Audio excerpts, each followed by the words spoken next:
Hello, and welcome to The Charge podcast, starring Cyberpunk Internal Affairs and Mark Doppelganger. So, hello, Mr. Mark. How are you? Hello. I'm good, thank you. It's been actually quite a busy week, and I'm looking forward to the weekend because it's gonna be busy just as well. I hope you're doing just as well yourself. Yeah, the same. Quite busy. Wasn't able to continue on with some of the reading and preparation I was doing for this, but at least we were able to discuss a number of talking points and established a layout of some of the things we will cover in this inaugural episode of what will hopefully be a reoccurring podcast. Oh yes, there is a short but very intense document. I've got it open right there, and I hope we'll be able to go through it promptly. It looks good. It looks interesting. I hope our listeners will find it relevant and at least partly agreeable, hopefully. Very good, very good. And that first topic being the current thing.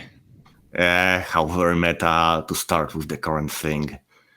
Hang on a second. Isn't the current thing changed twice since we started redacting the document?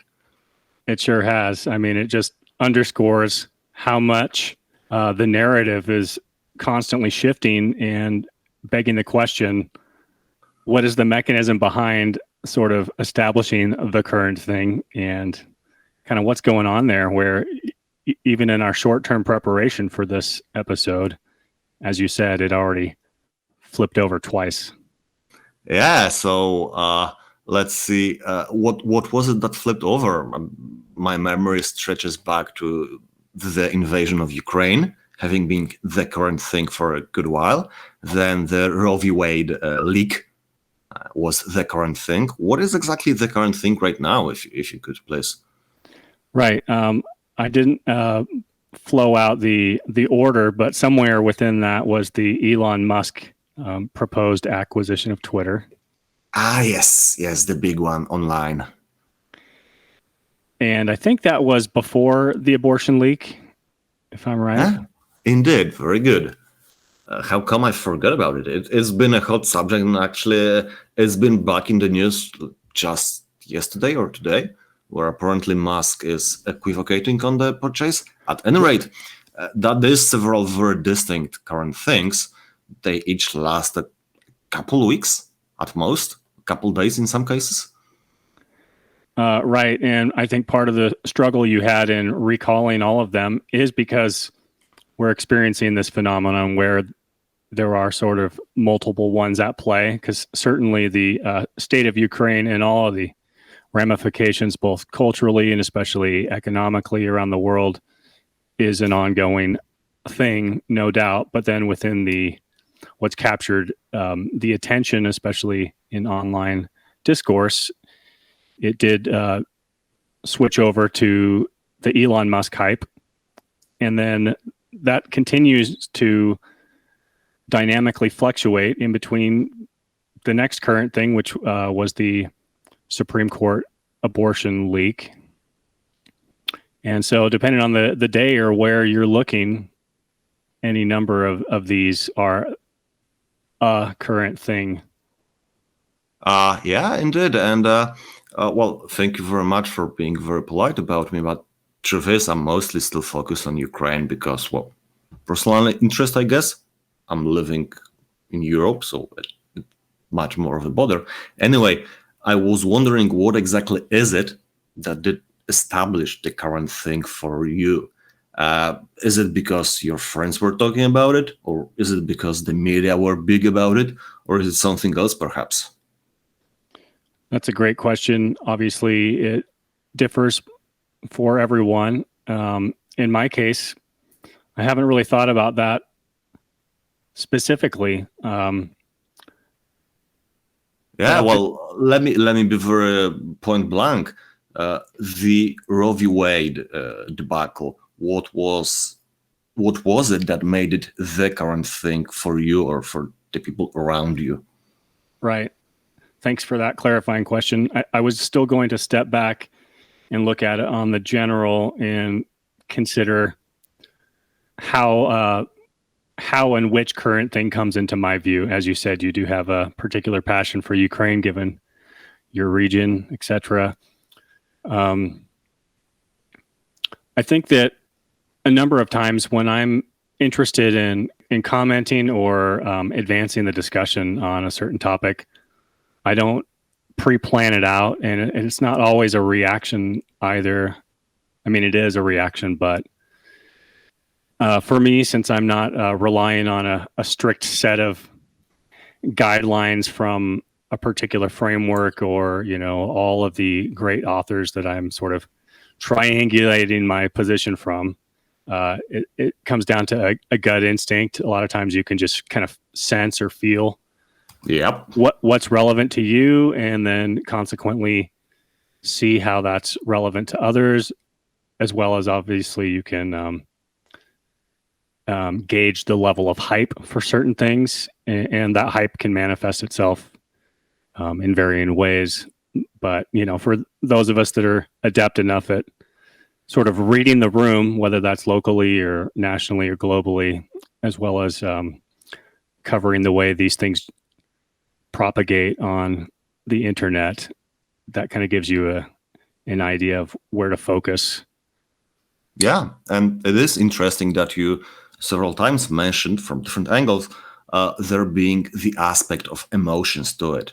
What captures attention, what gets talked about, what is interesting or influential on people. Those things are basically emotions or prepackaged emotions. And indeed, my first thought was, well, analytically speaking, it is what is talked about in the media, but the way you describe it makes perfect sense. Wherever the focal point of emotions is right now is the current thing. This was very much on display with the Roe v. Wade debacle, where people were very emotional, rightfully so, I guess. The issue is very charged, and even for whoever is pretty much on the issue. At any rate, I think that yes, indeed, information alone was not enough to create the current thing. The emotional issues around it is really what makes it a current thing, or even the current thing. Perhaps you could even say that we as humans have this weakness that we can feel strongly only about one subject at a time. Maybe. What do you think? Yeah, that's a great point. It brings up a number of factors. I find that that's true for myself, and I think everyone has a different threshold of attention. I know as much as it's a incredibly serious situation in the Ukraine and all of the ramifications on the day-to-day, my level of interest can fluctuate because, this sounds impolite since since there are people actively experiencing what's going on there. But for the withdrawn individual, your level of enthusiasm can wane at times, or perhaps be replaced by another one of these current things. Yeah, and speaking of which, I wonder if it's even possible to keep a current thing going on forever. I don't think so. Perhaps it's easier to kind of suppress the current thing by either cutting off the emotions, or perhaps by pushing it away with a new current thing. Whichever way, again, it would boil down to creating or manipulating human emotions. Well, speaking of which, I don't think I would have enough clout or emotional pull to be able to create the current thing global wide. Maybe I would be able in my family or social circle, or I don't know, a small group of people, if I get to know them to some extent. About the only thing that would let me create like a world ranging the current thing would be doing something preposterous, and I don't think it's in the cards for me. Hopefully, I guess. Well, that's true, and I can think of some really bad scenarios on that, where one individual has has made that happen. But instead of getting off into absurd hypotheticals, you made me think of the fact that there are multiple current things going on, just their levels of gradation, kind of like how on any given big tech media platform, there's what's trending, right? And so you could say that a number of those are competing for the current thing supremacy, just on the pure analytics. But having said that, I think that another way in which the current thing is defined, or you asked about how can you keep a current thing going? Well, we know how one of the ways the left does this with the way that they manipulate and change the meaning of anything, of words, or literally just changing their positions or what their so-called principles are, because they're just sort of in lockstep on that play to win strategy. And as a result of that, they've kept a number of their current things in motion for years, right? But it just gets dovetailed into something else. And that's kind of the bizarre way in which their method works, because take something like the Ukraine, which should be essentially a military conflict regarding Ukraine's sovereignty and Russia's invasion and a number of those key factors. But how many sort of puff pieces have we seen that inexplicably links, I don't know, LGBT stuff to the Ukraine conflict, or any kind of thing like that? It's like, really, what does this even have to do with that? It's interesting that you should mention about that, because this actually has been done by both sides of the issue. I've seen people saying, rah, we have to support Ukraine because they are pro-LGBT, which is weird. I've seen people saying, rah, we have to support Putin because he's anti-LGBT, which is not really true either. I mean, we can equivocate about it a lot, but long story short, there is some persistent rumors about things in Russia. So the kind of things I'm given, I find believable. At any rate, it's been used and abused, and propaganda has created or attached many, or at least attempted to attach many different positives and negatives to either side. The same is with other current things. When we discuss, let's say, Elon Musk and Twitter buyout, there is people attaching freedom of speech to it, and there is people attaching anti-freedom of speech to it just as well. There is people attaching, abuse online, very cleverly avoiding saying who posts majority of the abuse, but never mind that. And there is people attaching removal of abuse. There is people trying to say bannings are abuse just as well. And there is people also equivocating between whether a strong person owning a major platform is oligarchy or is actually for freedom. So there is like this dark forest of ideas and concepts and, again, emotions attached to something that kind of sort of obscures the nature, and groups that are cohesive and that are able to create a cohesive, strong narrative among themselves, whether something is good or bad, are, I think, proper solution to the solution to actually make a decision and side with somebody that is gonna do something good, or conversely avoid something bad happening. At any rate, I've seen way too many attempts at obscuring what is important, or what is the angle of the current thing, and it's bothering me. Yeah, well, I think you're right about the importance of groups kind of getting on brand or staying on message to advance it. But going back to sort of this forest of ideas that you said for supporting the current thing, I think we can probably break those up into a couple of different categories.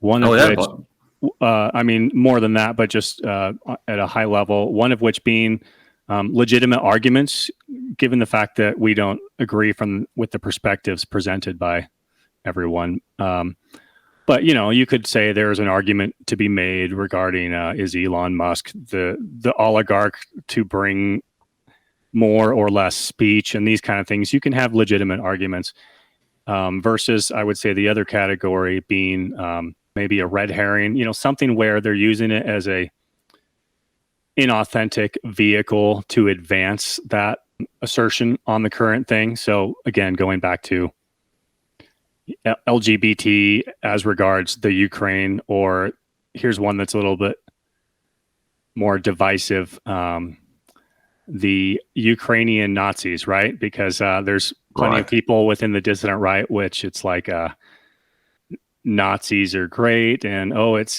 birthday and all this kind of stuff. But then when it's the Azov battalion, it's like, wait a minute. Or on the flip side, sort of the classic liberal types, maybe even Sargon, where they're just like, hey, we've got to disavow these Nazis. And then gets a little bit more complicated when they're fighting in a proxy war in Ukraine. There is a very interesting subthread to what you just said. And the way I say it is the difference between the abstract idea, like, well, we have to protect freedom of speech, right? And and between the actual instance of something. It's easy to say, well, quote unquote, I support freedom of speech.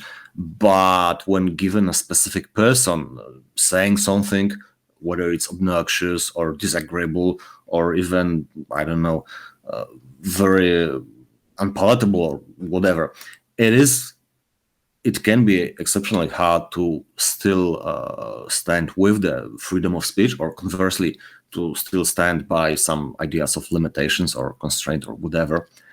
And where was I going with this thought? I'll interject and let you. Okay, you found it? Yeah. Yeah. There is this distinction between the avatar of a thing and the thing in practice. And when something becomes the current thing, when, as you said, emotions ride high, there is this clash between idealized avatars and supporting or opposing those versus specific instances. There is also something comes to my mind, which is a bit of an obverse to it. Apparently, there is among lawyers, a saying that strong cases make bad law, in the sense of, strongly emotional events or cases, lawsuits charged with strong emotions end up causing bad legal precedents or even bad legislation, but in the sense that the strong emotions overrode better judgment or natural instinct for our natural rights and obligations. So long story short, the current thing ends up, especially with the emotions, being a focal point that distills actual support for actual instances versus, just hand-waving away and siding with whoever says something that sounds good in the moment. Well, this gets back to one of the questions we outlined, which is the mechanism for establishing or de-establishing the current thing. And I guess we've answered part of that from the people's point of view, being the emotional volatility, as emotion tends to wane the longer that the thing goes on, unless there's a way for the institutions and the media and the powers that be to fan the flames of that thing. Yeah. There is also interesting thought that the media or other powers that be being able to gin up strong emotions to prop up a current thing, to be the current thing, implies that they have a pretty strong, pretty robust understanding of human nature, to the point of being able to somewhat predict the emotional outcomes of their actions or of the propaganda. And this is a bit scary. I don't want a huge, powerful institution out there that is able to reasonably well predict what will be emotional outcomes or even emotional driving forces for me and for my buddies, given some particular text or picture or video or whatever. this feels nefarious to me. Well, and that speaks to the necessity for those on the right, and maybe especially the dissident right, that should know better, to measure their response to the way in which current things come about and the way in which they fan the flames, and kind of the idea of the narrative within the narrative. What's really going on. We know that in many cases the current thing is used primarily as a vehicle of manipulation and obfuscation, so that we don't see what's really going on. And a lot of people do point that out, kind of like the example being, what were people hyped up about when the Ghislaine Maxwell trial was going? Maybe it was Kyle Rittenhouse or something else. Yes. And then meanwhile, this closed door, sort of secret court legal proceeding had almost no coverage, because it would implicate so many of the powers that be in the evil that they were up to, and just isn't the right look for these media institutions and those that hold the levers of power to sort of put society on alert as to what's going on and who was all involved. And so that was clearly suppressed or deprioritized in favor through of other the current thing. In favor of other tantalizing current things. So that's one of the ways in which that operates. There is a partial other answer. Given a smaller group size, not the whole world, it is possible to create the current thing by carefully arranging people of goodwill to do something that will be clearly of interest and of importance to the group. And that would be the current thing for the group, creating some events or achieving some milestone of recognition, publishing some work, or reaching some round number of connections, of money raised, or whatever. Those are the current things, even if they don't become the current thing of the whole world. It could be the current thing of the group. And at some point, it is fair to say that it is a current thing in parallel with other current things. Yes. Yeah, I remembered what I was going to say about how the right wing should respond or react to the current thing or be suspicious of it, especially the dissident right, because too often we do play into their hand when they've announced the new current thing. And then, as you'll see on Twitter, right, everybody's going to quote retweet and have their take. And I mean, I do this too, but it kind of just goes off the rails into the emotional response and reduces our ability to consider what's really going on here. What aren't we observing?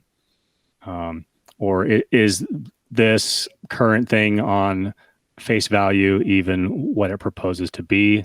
For example, that still remains to be seen with this Elon Musk thing, right? I mean, there is this problem that there is both value in a quick reaction, and also there is value in well-informed reaction. Quite often, you can see a quick reaction being different than a well-informed reaction. It is hard to make deep analysis and major predictions on a spot. So, long story short, the first reaction may end up being cemented as the reaction, even if it's suboptimal. There is certain recent current thing that I believe has been reacted to suboptimally and would have been reacted to differently if there was a longer analysis. However, things are the way they are. Anyway, I'm not gonna delve into it too much right now. I also wanted to point out something else, an obverse to it, namely the current thing is pretty much guaranteed to pass after a couple of weeks, tops, maybe a couple of months. And whatever bad propaganda or bad image or bad aspects were attached to it, and whatever terrible crowd like the Redditors or whatever are attached to it, they will move on. there will be a certain vacuum, and into that vacuum, we can move in and attach a new shape, a new agenda to the current thing once it's abandoned. We don't have to be beholden to whatever bad people were attached to the current thing when it was being hyped by systems propaganda. We are not beholden to them. That's true. And even on the individual level, you may have that initial gut instinct regarding the current thing, like I did with the Elon Musk Twitter proposal. Initially, that was quite exciting. I acknowledged up front that he's likely not, quote, our guy, unquote, but this clearly had to be a better move from kind of what we were dealing with prior to that, and the way that the Twitter trust and safety team was going about policing speech, as well as the members of the board, and what kind of positions were they lobbying for and coordinating with the rest of the people that hold the levers of power in big tech, etc. So initially it was exciting, and I suppose you could say there's still a level of that enthusiasm, but as the days progressed from that initial announcement, I did begin to reconsider some of my original enthusiasm, thinking about things like the elite theory, because I was reading Academic Agent's new book. Oh, yes. The Populist Delusion, and that was highlighting a number of sort of questions about what's really going on here. What is the overarching power play that's at work? Is it possible for Elon to be an emergent counter elite? And so you're thinking about all these things, not necessarily positively, but just kind of considering the possibilities. As well as another book I was reading about this from the 90s called Technopoly. So I kind of switched modes from enthusiasm more to a healthy level of skepticism and questioning what are the plans within plans. How much, if any, could Elon morph into our guy? And to be fair, he's been throwing some mixed messaging. It seems like he's trying to do the Sargon thing right now of be the valiant white knight of like centrist conservatism or something like that. I don't know. I think it is a fair characterization, and the problem you bring up is very real and very prescient.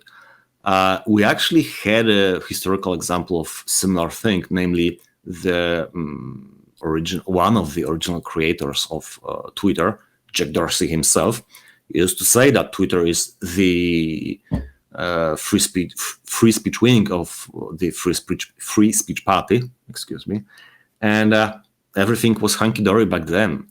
Gradually, over years, his action changed, his words changed, and the actions and words of his company changed so much more. Having observed it from outside and a couple other, let's say, communities or places on the internet, my impression is, and I wonder if you would share the impression or perhaps have a different one, my impression is that his position didn't actually change inside him all that much, or rather his principle. It was, from what I can say, what I can tell, it was more of change of the way he perceived what is what and who is who.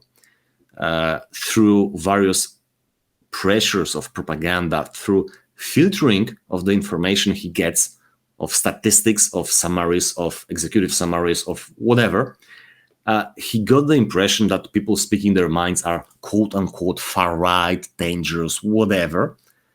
And we're talking about regular people who just want to go to political rally and express support for the politician or whatever. This is a great point. He got scared from executing or delivering on his original position because the company itself, with people like Vijay Gadde, gave him a very filtered information. And similar effect I've seen on a larger scale in the wider society, where people at the top get very much detached from their support base and are being fed information through media and their organizations, and it can go off the rails very quickly. Yes, many such cases on that. That's pretty much the way it seems to work with the leftists embedded in their silos. I think the right, to a certain degree, does a better job of sort of independently arriving at certain conclusions, although there still is an issue with sort of mainline conservatism and the clowns within the Republican Party, and all these various entities, Turning Point USA and these other sort of controlled opposition platforms that try to contain and create that silo for that point of view. The taxonomy of bad people is wide, broad, and very varied. I think we could do a whole episode on it one day, because it can get interesting at times to discuss who is who through time. Yeah, true. Well, that's probably getting a little bit outside of the current thing scope. I should have pointed out at the beginning, as we wrap up this topic, that there's a drinking game for those who consume beverages to go ahead and have a shot or a sip every time the current thing is mentioned. Oh yeah, this one is not on us. This one is on your liver. You're right. I don't know. Okay, so the final point on the current thing is, would you care to predict the next current thing? Can you even? I'm drawing a blank. I'm not plugged high enough, or I'm not yet at the pay grade where the current thing is decided. Sorry, joking. I don't think that the current thing is decided well in advance. I believe it's more like people are well prepared to react to whatever happens.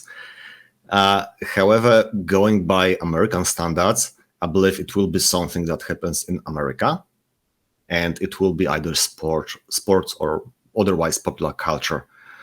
Sports scandal, maybe some film actor scandal, something like that. Just because it's their time in the spotlight. Well, bringing up scandals reminds me of one current thing.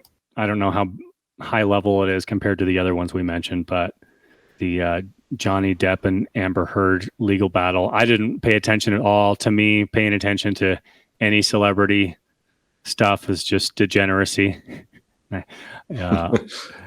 But I mean, I don't know where my self-awareness is on that, because I'll watch like a 6-hour internet drama stream like the Kino Casino, but then I'm like, these celebrities are beneath me, right? I think part of it is just a level of production that goes into celebrity news stories. I think even for people that weren't aware of what level their government and institutions were propagandizing them, they could, on a instinctual level, easily identify that who cares what breakfast cereal the celebrity had, or some other uninteresting personal fact other than the fact that they're a celebrity. And funny you should say that. I believe the current Johnny Depp versus Amber Heard saga is kind of being actively prevented from becoming the current thing, largely because it goes against the narrative of quote-unquote woman or wonderful. right. From what we can hear, Amber Heard did some quite unsavory things, and I wouldn't wish them on anybody. And people will not be led to fully delve into it, at least not as long as the media can help it. At any rate, perhaps it's good that you bring it up to let our listeners be aware that there is a lot of information coming to light in it. However, it also means that the next current thing may not be anywhere near entertainment and movie stars in particular. Now that the slot is quote unquote occupied, perhaps they will move to somebody having a scandal in the politics. There's plenty of material there. Well, I'm glad that you provided a counterpoint to that because you're right. Even though it was celebrity news, sort of personal life gossip stuff, it did bring a bigger point to the public space regarding maybe not all women are the thing that you should believe over men, and the nuance there, or for some people not even nuance, just the sports team analogy of the men taking Johnny Depp's position, Huh? which they're naturally inclined to do so. So yeah, there was something to that. However, be wary of celebrity news, and along with that, how often these stupid celebrities put themselves into a story. I mean, can it get any more cringe than like Bono, like jet setting around with Bill Gates and going to perform in Ukraine, and it's Oh just like, boy. what are you even doing? I'm sorry, like your relevance dried up after the 90s, like Sean It is, Penn, a lot of these guys. it is interesting though that you bring up that there was a whole parade of personalities going through Ukraine. In a way, they were trying to have a redemption arc, I guess. People like Trudeau, and not very well liked as outside of media circles, I suppose. Well, that just highlights how disingenuous a lot of this public facing antics regarding the current thing can be. Yeah. And it also plays into what we mentioned before.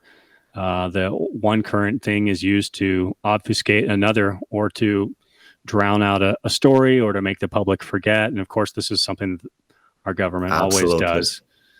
Absolutely. And That's a you're good right. point. Like Trudeau was like so obviously the enemy of the people in that COVID enforcement deal, and the way he treated the public in response, and only the diehard leftists really thought otherwise.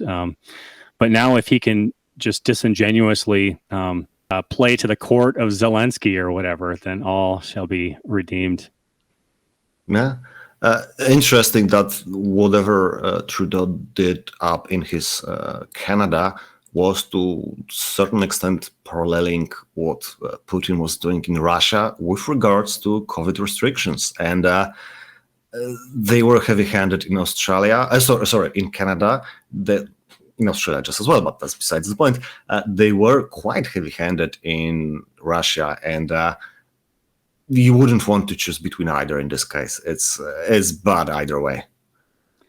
Well, you're exposing my ignorance there and highlighting just how many of these current things will only present a partial view, because I couldn't really tell you what Russia's response to it was. I just overall assumed that even if it was heavy-handed, that there wasn't like a compulsory vaccination for all, or was there? Oh boy. Actually, I'm not quite sure to what extent it was enforced, but pretty much every military video recorded before the invasion began was grunts running around in face masks. It was mandatory for them doing military duty, again, before the invasion started. Invasion obviously changed everything overnight. Right. That's also Russia did develop its own vaccine, I believe called Sputnik. Not sure. Well, that was my next question. If Sputnik is made of different stuff than some of these ones that have had such adverse effects. You got me. I don't remember at all. I know that it was there. It was, I believe, the preferred one in Russia. I don't remember what technology it was. So we've reached another Tim Pool, it's complicated moment. And that goes into all this other stuff. I mean, Trump, who so many of us had enthusiasm for, has always had this vaccine enthusiasm component to him, which he continues to oddly I still see promote. a major difference between enthusiasm for developing something versus enforcement of something. No doubt. I mean, it's more than just nuance. There's a distinctive difference there. Trump, whom I highly appreciate and believe to be a good politician, good candidate for next election just as well. Anyway, Trump was very much open to meeting people, whether they were vaccinated or not. Meanwhile, Definitely. there is a lot of joking about Putin, who was keeping his own top brass at the other end of a long, long table, because Well, supposedly he was afraid of the coup. well, I mean, a couple of things there. First of all, you're right. When I mentioned that Trump was had vaccine enthusiasm, it wasn't his religion in the same way that it has been for leftists and other sort of vaccine dictators, where everything was the friend enemy distinction based exclusively on the COVID position or whatever. So, yeah, Trump was a little bit more even handed there. Now with Putin, I mean, I think that could just as easily be, a flex of power. Why not sit at the other end of the table as a boss? I don't know. Yeah.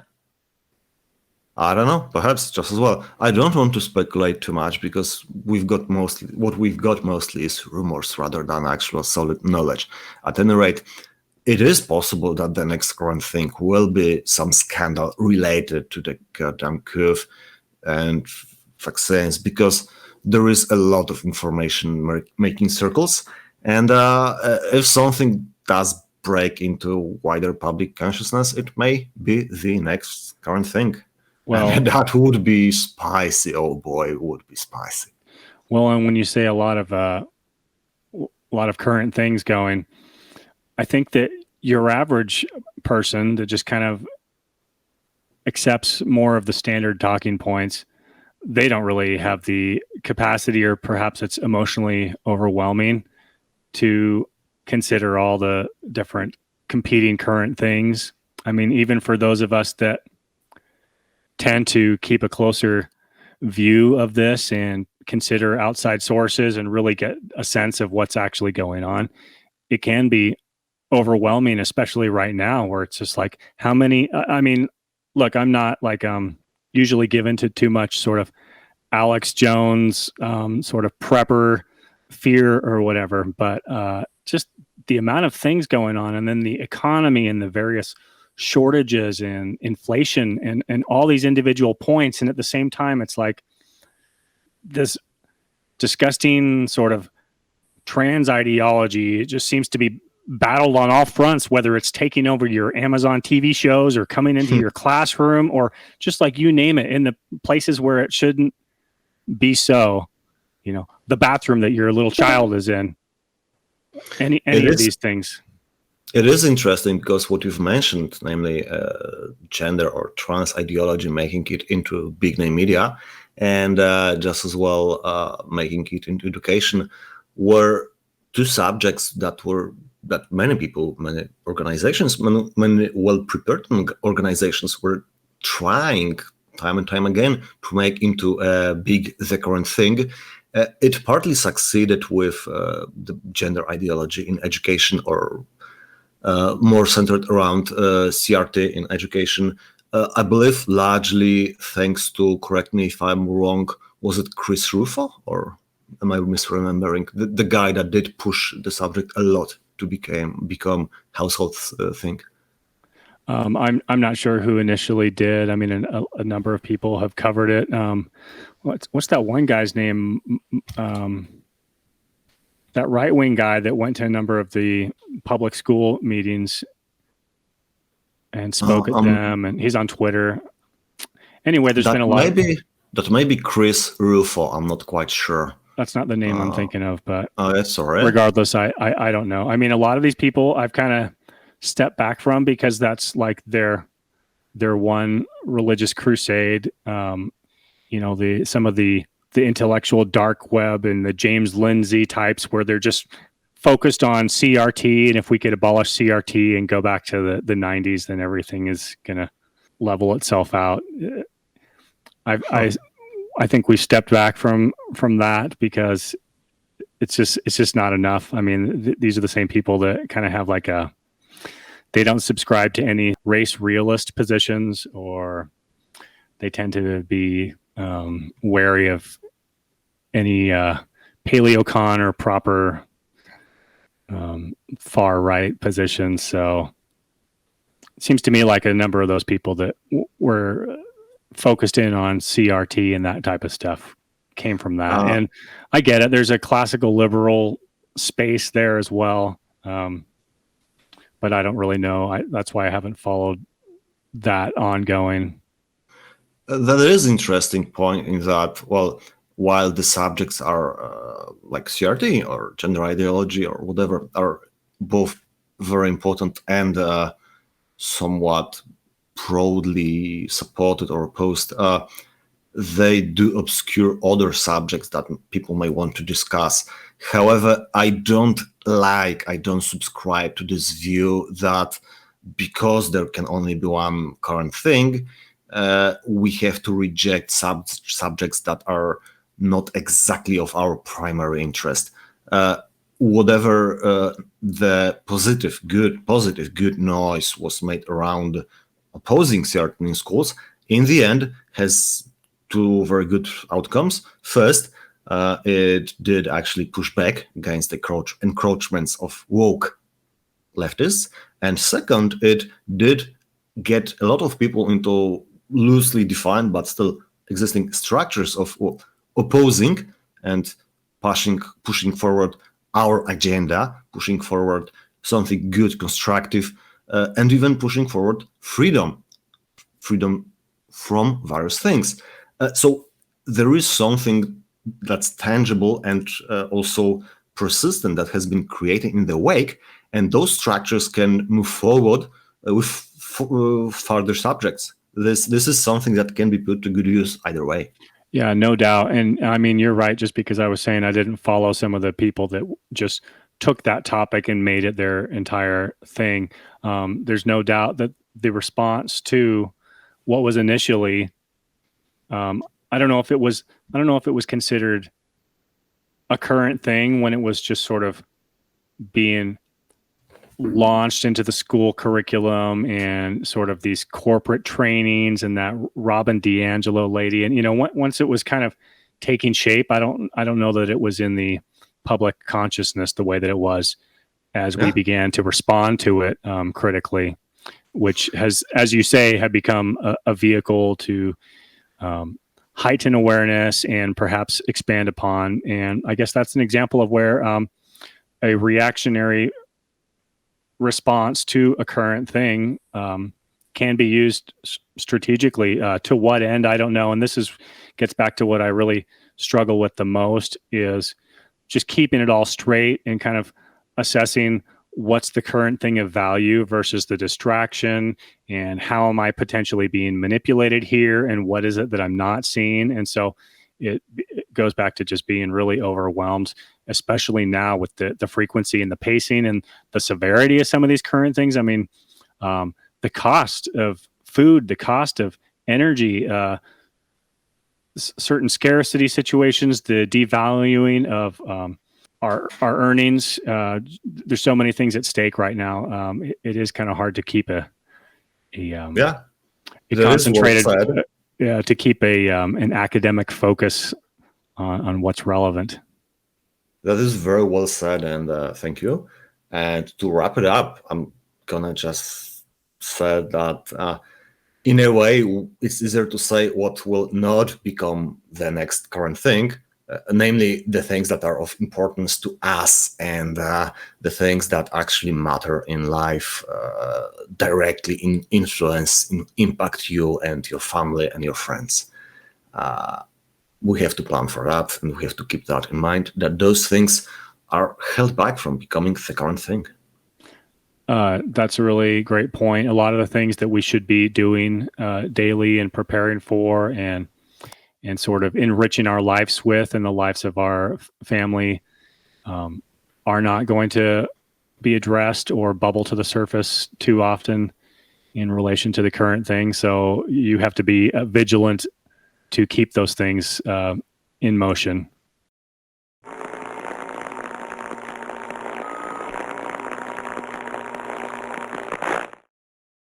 All right, we've got the second segment for you. And let's start with the very unfortunate tweet I have seen online making rounds a couple of weeks ago, actually several weeks ago. Hey, brand, who the hell sends a software update on Thanksgiving? And the hopeful griller, the guy who really just wanted to grill, has been stopped because his gas grill was updating on Thanksgiving. How quaint is that? Yeah, that goes right up into our second proposed topic. This topic is personal autonomy in globalized agenda. Is that even a thing? I mean, I'm slightly doubtful, but let's go. Well, what does that big title mean to you? Personal autonomy in globalized agenda. I'm not a fan of globalized agenda. However, I've been able to largely avoid it. Personal autonomy, yeah, that's very high on my value list. I'm mostly interested in freedom with big F, and personal autonomy. Also taken in context of family, so family autonomy is something that is very dear to me. From having talked with you and from having seen your writing or other posting online, I believe you are interested in it just as well. Yeah, absolutely. Now, in our case, it's augmented by sort of our dissident right perspective, in that I'm not or no longer in the libertarian point of view that essentially you should just have freedom be a carte blanche thing, or I guess some of them emphasize it that it should just be removed from the state entirely, and like the family head or the patriarchy local to that group or family should make the determination on the restriction of freedoms. Where do you fall in that, on the sort of a hard right versus a more of a libertarian concept of your personal autonomy? This has predictably fluctuated through my life. I believe largely about, you could say, 70% on the libertarian side and 30% on the hard right side, more or less. To me, freedom or autonomy is very important, though I did grow to appreciate it in context of family and to some extent wider society rather than just simple single persons framework. However, yeah, there is a lot of changes brought with changing technology, and one of my favorite example would be the automobile, the car, which has brought some both improvements to autonomy. I love driving. Don't get me wrong. To me, it is one of hallmarks of freedom to be I able love to go driving too. places.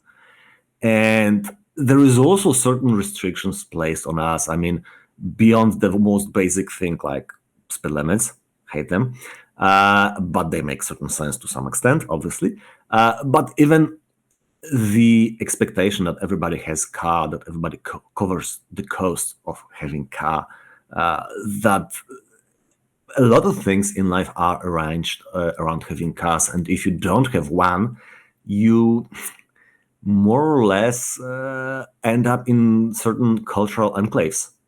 Obviously, there are certain subcultures that don't have cars, or at least are not heavily penetrated by cars, but they end up creating alternatives or rather maintaining alternatives, which more or less, on balance of scale, may give more autonomy, less autonomy.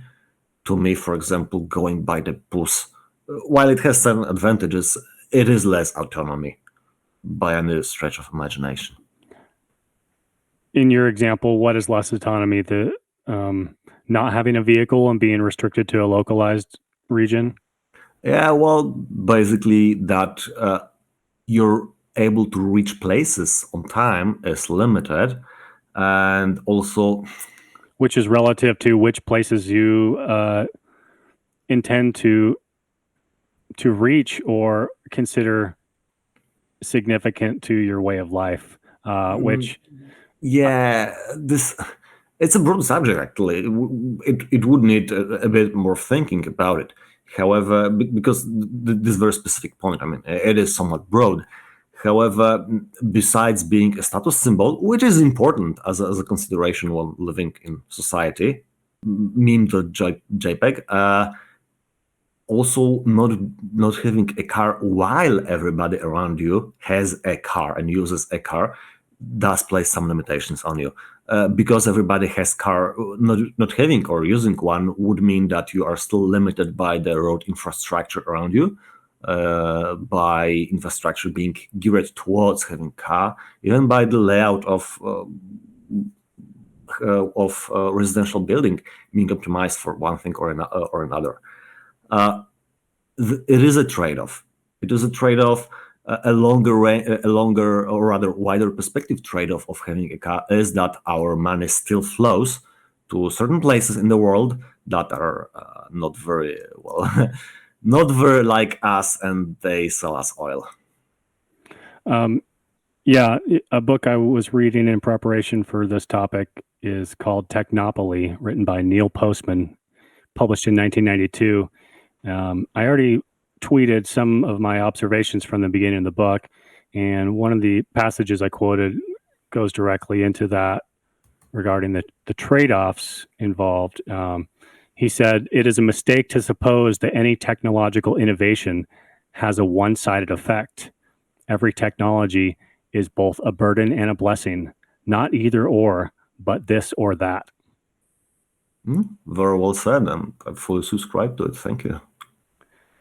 And we touched early on about what it means to us regarding our personal autonomy or the autonomy of our family, but you segued into how relevant it is, what has mass market engagement or penetration, or simply this is just the way that it is. And I think this is where it gets interesting, especially I think for both a hard right and a libertarian, because is it really the benefit of the free market to have two international corporations that emerge and form a duopoly and then restrict the market within certain parameters that were never requested and are by their design to limit the freedoms, whatever that may be, if it's Google and Apple blocking certain products within their app store, and unfortunately virtually all cellular devices, which we require in the modern day standard of living,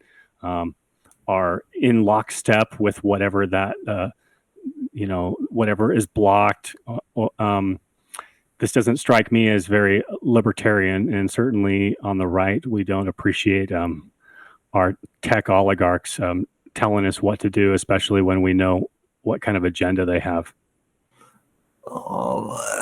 It is a charged subject, and we could equivocate on it for a long while. There is some arguments to be made for having a large institution or a handful of large institutions, in that they are able to bring a large research and development budget to bear on problems, that they are able to create some things that inherently require scale for introduction or for becoming profitable, as in self-sustaining. However, yeah, as you say, there is big major disadvantages. One of those is that if for whatever reason, for example, for cultural reason, an app or a social platform becomes disliked, so to say, by people in charge of those two companies, it's pretty much gone from the internet. And we've seen that happen a couple times, where apps were banned and not much could be done. I believe one of the somewhat popular and gaining traction websites was banned both by Apple and Google. Not quite sure, please fact check me. But it certainly was also banned by one of its tech providers, Amazon, and more or less it killed the platform. The platform was able to eventually rework itself into something that didn't depend on it, but by that point it lost momentum, lost traction, and was mirrored in like a perpetual limbo. Is the right wing and are the libertarians, do they have consistent principles with this, or are they vulnerable to how the left operates, which is to pretend to have a principle? For example, it's a private company, it can do what it wants, or start your own tech company. But then, as we saw, as soon as merely the suggestion that Elon Musk would pursue the acquisition of Twitter, and I mean the leftists started pulling their accounts in droves and doing the usual tantrum meme, just like with 2016 and all the other things that they throw tantrums for. Because at that point they revealed what we knew to be the truth from the beginning. They never had a principle regarding a freedom of speech, or just let the marketplace do its thing. Because as soon as it didn't go their way, then it was time to once again protect our democracy, or some other Orwellian term. So again, my question was, how do the principles differ between the main factions as regards having real principles in whether it's for an open market or the marketplace of ideas? I'm not gonna start with ready-made answer, but let's try to get to one. In a way, marriage should be its own reward and should bring rewards. Marriage should be self-perpetuating just as well. We've seen various takes on that, and it is a good starting point. It's not even necessarily a principle. You could call it a meta principle, in a way that which lasts and that which outlasts it, opposition or enemies or competitor, wins kind of by default. However, this isn't a full answer, because while there is discussion of merit to be had, there is much more than just free market deciding who lasts or who wins. We see both cultural and political processes that intervene, either suppress or prop up groups or institutions or cultural subgroups or events, what have you. And as you said, the left is very skilled at maneuvering around and creating principles or juggling principles to fit a meta principle, which is, again, from the leftist perspective, it's a building power structure, I suppose. In this case, at least, that would fit. On the right, whether you think about libertarian or hard right, you would be discussing aspects of utility to the society, whether through the lens of free market or whatever is profitable, whatever is chosen by users, consumers, buyers, or whether you would be comparing the current subject or the current choice of technology or platform or whatever to things that we know from the past, to good practices, to good morals, to our civilizational knowledge and wisdom that we have gained through the time, and also to whatever people that are like us, to whatever cultures that are like us use or skip to do best in their own lives.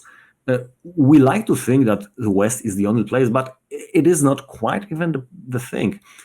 We can say that there are cultures that are coinciding but not fully integrated with the West, Japan and South Korea being good examples. They are highly technological cultures. They make certain choices, obviously informed by their specific geography, economy, and whatnot, but still, they make certain different choices than we do, and we can take from their experience. We can be informed by what they do. We also see certain movements here in the West just as well. I like to trot out, maybe too often, but I like to trot out the example of the Amish, who are very conscious about choosing which tech to adopt and which tech to skip, or at least postpone adoption. It's been serving them pretty well. They do have equivalent of cars that is not petroleum powered. They use horsepower and it works for them pretty well. There is something to it. I'm not saying adopt it, but let's look into the process of deciding things. Let's see how the process of decide they used to decide seems to be quite independent from political and even cultural meddling. It's not exactly free market, but it's closer to free market than what we have in the broader West, I guess, in a way, at least. Well, two things. First of all, you bring up the Amish, and for some reason that makes me envision a neo Amish that's adapted further to the technology, but only such, Yeah, like living among the asteroids. Well, I mean, not that far. I was thinking more like living off the grid Amish, but they've got solar panels and other sort of Ah, yeah. means of um, having some modern tech, but independent. But going to the marketplace and how is it really free or is there actual competition? I'm reminded of academic agent. He's fond of bringing up the false choices that are offered when you have multiple Ah, yes. brands and they're all owned by the same parent company. And whether that's true on on fiscal reporting or not, ultimately that seems to be where we're at, especially with large commodities and utilities that have wide market penetration. Again, going back to the Google and the Apple example, it doesn't mean that other third party products can't exist, but in a way they are regulated out or strangled out, not unlike how we saw our governments destroy all small business during the COVID Yeah. advent, where suddenly Amazon and others just increased their profits maximally, while all of your independent small businesses were virtually shuttered. I feel like without having such extreme of a propagandic impulse to create that market environment, that seems to be more or less the way it operates, especially on things that have a mass market penetration. And I guess one of the concerns is it's not even a left or right thing. It's just the people that have the levers of power, and whether we're going to use the elite theory framework or what have you, a cabal of powerful individuals conspiring to fix the game. And it was ever thus. But right now, it's a little bit more complicated because um, as new technologies are introduced, there are those pros and cons. Let's see. Here's another thing that Postman said there in that book, Technopoly. Those who cultivate competence in the use of a new technology become an elite group that are granted undeserved authority and prestige by those who have no such competence.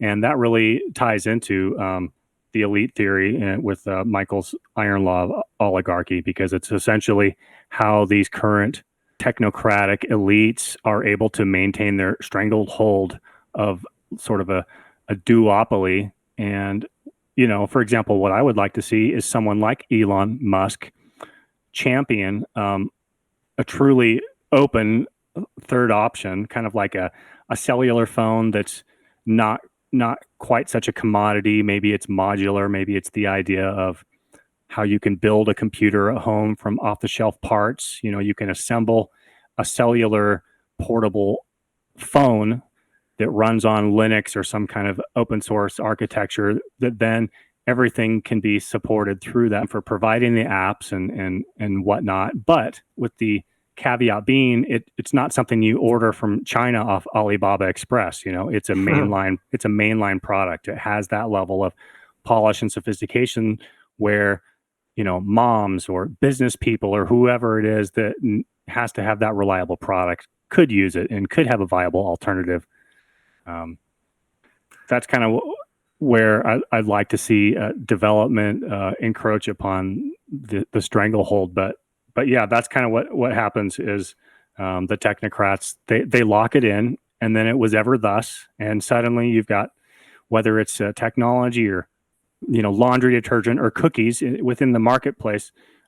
These products don't ever, it's like Coca-Cola or whoever the manufacturer is for these soft drinks. Like, people never just stop drinking Coke, right? I mean, in the timeline of human civilization, Coca-Cola is just a blip on the map, and yet it seems that it's not going away for the foreseeable future.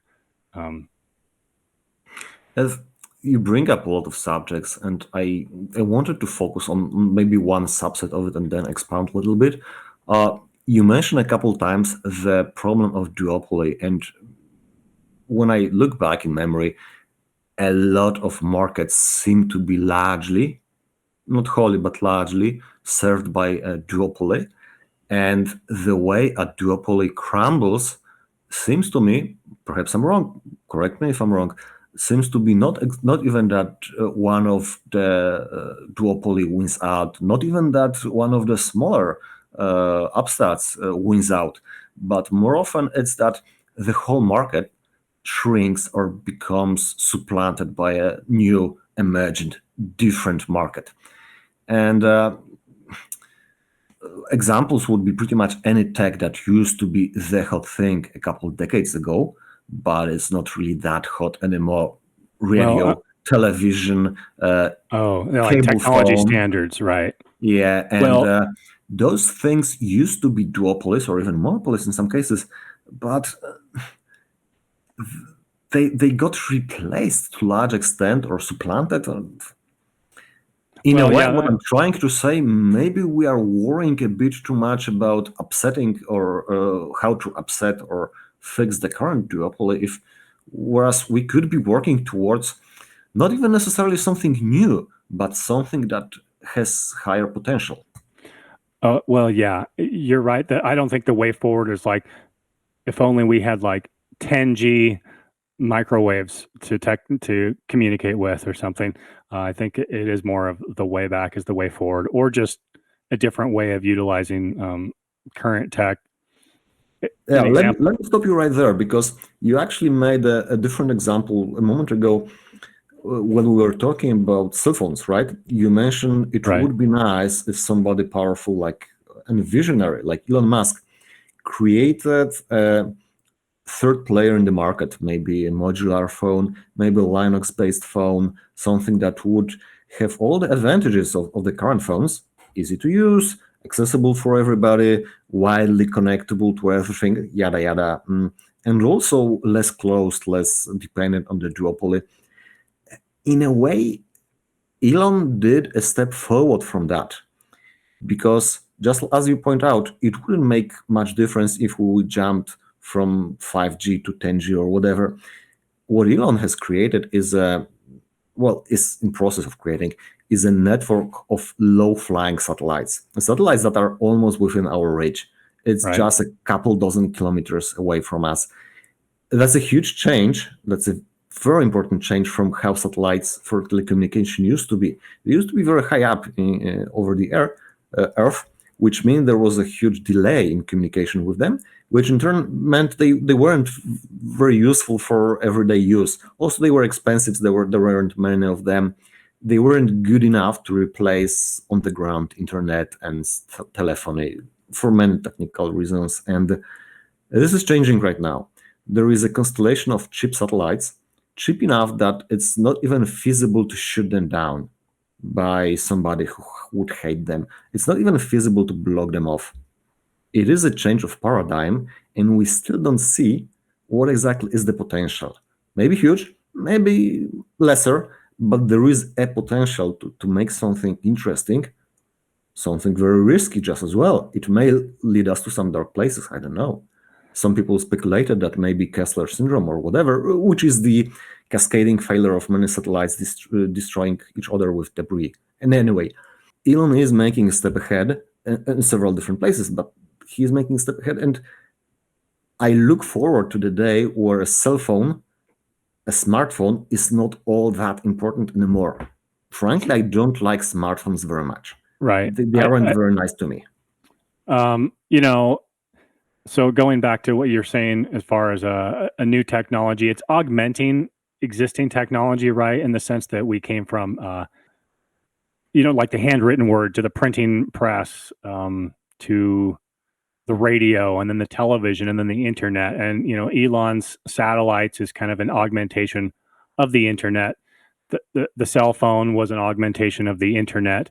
I think you're right that ultimately, it doesn't have to be a cellular-based, internet communication product. It could be an Elon Starlink satellite tablet or something.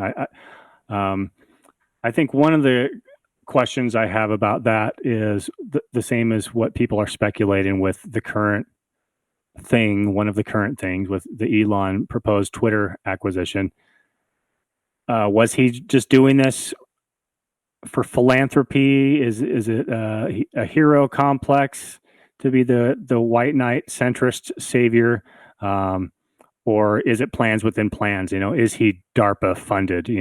Is there some sinister powers at play, and Elon is the front, as the ruling class loves to use these front men. I mean, Fauci, Bill Gates, all these people that are just like, what are you even doing here? No, I don't want to use Internet Explorer, get out of here. And he's like, but I'm here to tell you about the vax. And so, the powers that be use these front men. Is Elon truly an independent operative? Does he have the potential for counter elite? But going back to the idea of technology and the autonomy that it provides us, anytime that a new technology helps us to lift out of the restriction, that's arguably a good thing in response to what you said a few minutes ago, as far as whether we would go forward with a new technology or not. I mean, that's kind of a lot of people's position regarding the internet as we know it. It was inherently free by nature of the structure of the networks. And it wasn't really until Internet 2.0 that suddenly the internet became lockable, right? And I mean, other than at like a country level where, Russia can just sever all of its digital input ports or whatever. But other than at that wide of a scale, as individual users, ever since the 90s, you could get on the internet, you could go to the websites, you could make a GeoCities website, you could do all the things, you could have the email. There wasn't really a mechanism for a sophisticated level of targeting and suppressing and the algorithms used to manipulate people. So that all came along with Internet 2.0. So, one move forward, it would be a step back to the properly decentralized internet. But of course, in order to do that in any meaningful way, it means that, these towers of Babel like Twitter, et cetera, have to fall. I mean, really, Facebook needs to go, right? And this is the other point I thought of when you were talking about how these things get replaced. The TV replaces the radio, et cetera. But it's a little bit more complicated in this internet space because there's these different hardware technologies and the sort of software logistics, but then on a platform level, sometimes they get replaced and sometimes it's like they're going to be eternal, like Coca-Cola. Like I said, I don't foresee Coke ever going away.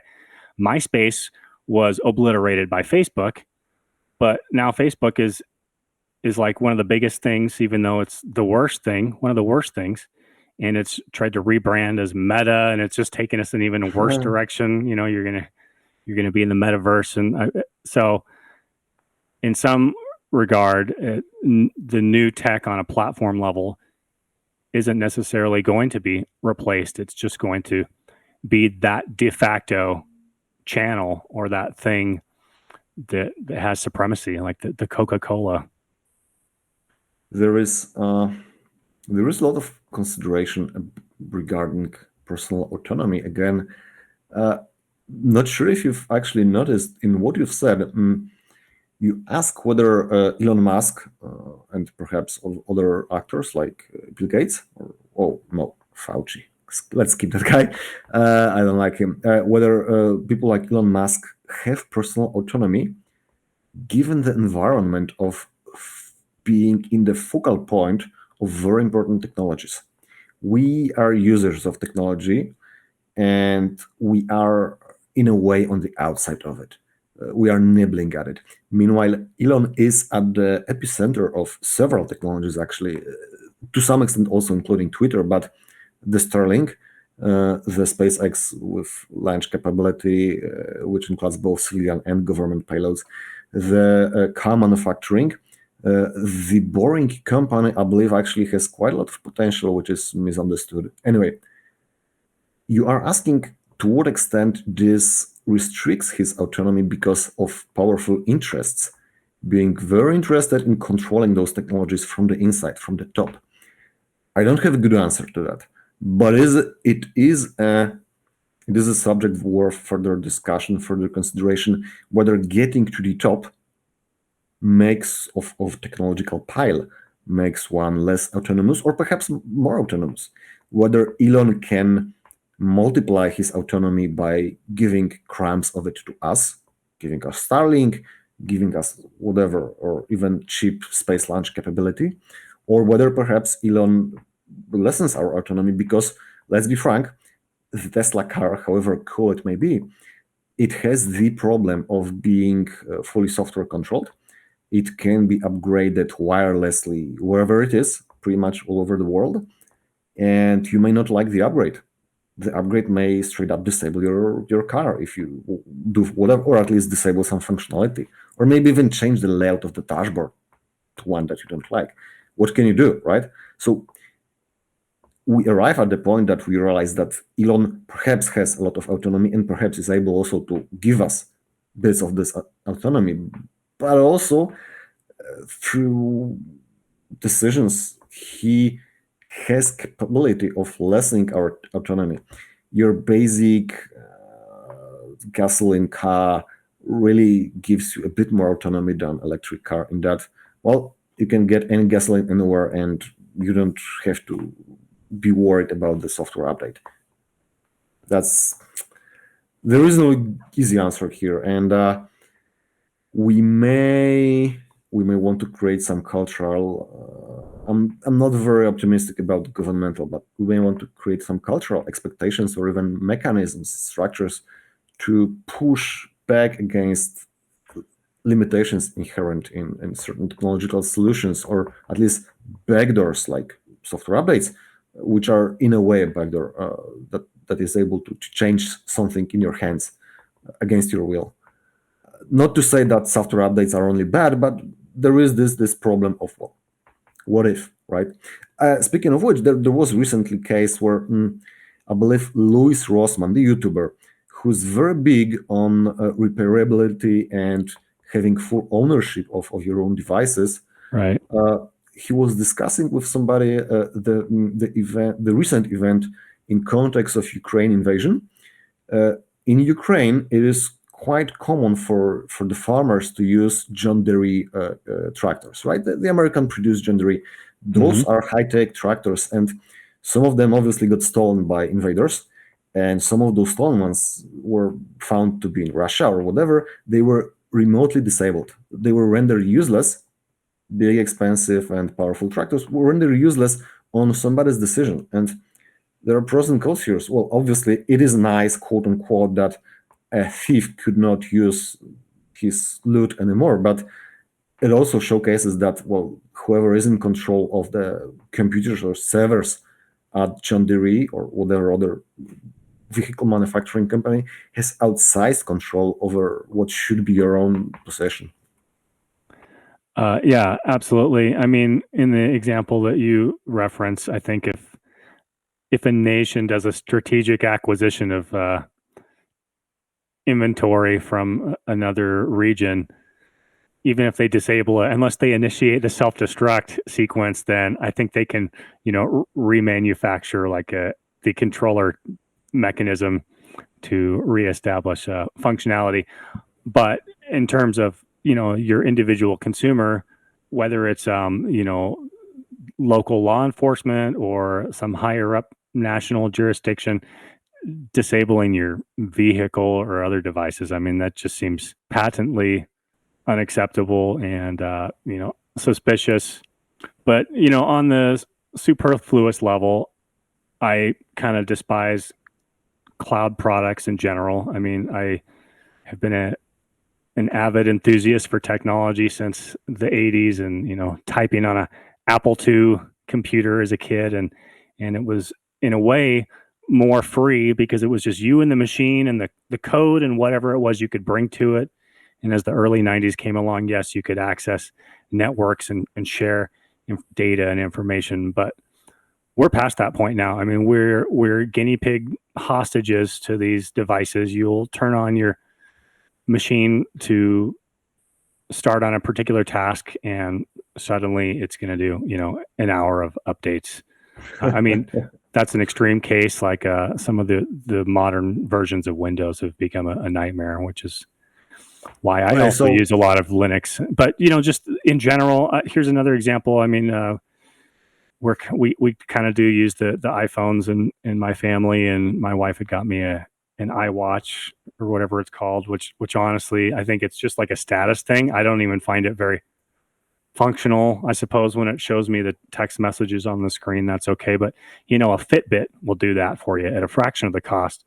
And it seems like my iPhone's always telling me to update the iWatch, and it's just like, not right now. And then you go to do it, and you're not in a close enough proximity. And if you have enough of these devices, you're just constantly playing, like you're just an automaton, like managing these updates. And oh no, I've got to do this. I mean, even we have a new house, and some of the infrastructure in this house, the stove has a tablet-sized interface, and I didn't put it on the internet, although you can. I mean, it's degenerate that you use your smartphone to preheat your oven. I disavow this, but even just the device as it is, disconnected from the internet, it's still so sophisticated.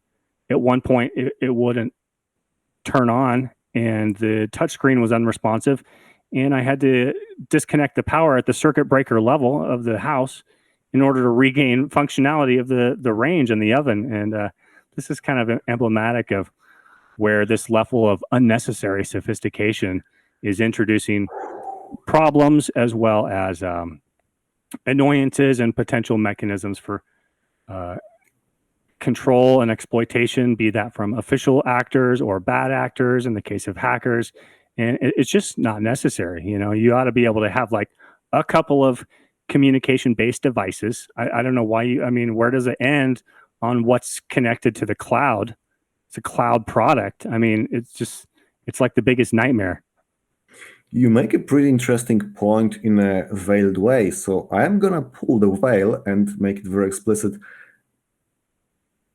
Personal autonomy, at least for me, is about being able to set bounds, both for myself and also for people around me and for technology around me just as well. Never mind the pets. They are a special case.